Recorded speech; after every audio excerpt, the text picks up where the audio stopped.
Hi friends, ఈరోజు నేను మా తోటలో ఉన్న కొబ్బరి చెట్ల నుంచి ఆకు తీసుకొచ్చి కొబ్బరి ఆకులతో చీపురు తయారు చేయడం చూపిస్తానండి.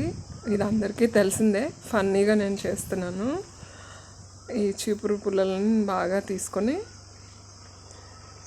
చూసారు కదా, అలా ఈనులు తీసుకోవాలి. ఇప్పుడు పిల్లలకి అసలు తెలుసో లేదో తెలీదు. 90sలో పిల్లలకే తప్పితే తర్వాత వాళ్ళకి కొంచెం కష్టం ఇలాంటివన్నీ తెలవటం. ఏ చెట్టు నుంచి ఏ పండు వస్తుందో, ఏ కాయ వస్తుందో అనేది ఐడియా లేదు పిల్లలకి. కాబట్టి ఇలాంటివన్నీ చూపిస్తే వాళ్ళకి కూడా అవేర్నెస్ పెరుగుతుందన్న ఉద్దేశంతో చేస్తున్నానండి.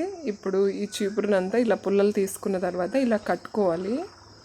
అవన్నీ సమానంగా పెట్టుకోవాలన్నమాట. పుల్లలన్నీ సమానంగా జోడించుకోవాలి. తర్వాత దారంతో,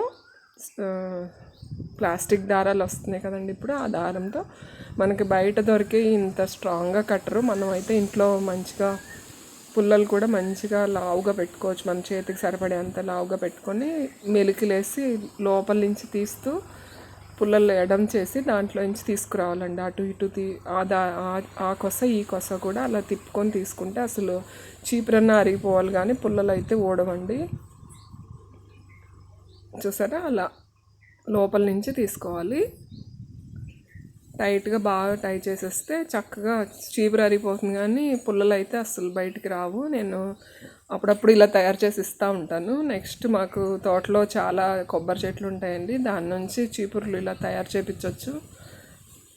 ఇప్పుడు ప్రస్తుతానికి నేను చూపించడం కోసం చేస్తున్నాను. అప్పుడప్పుడు ఒక 10-15 చేసాము ఇప్పటికి.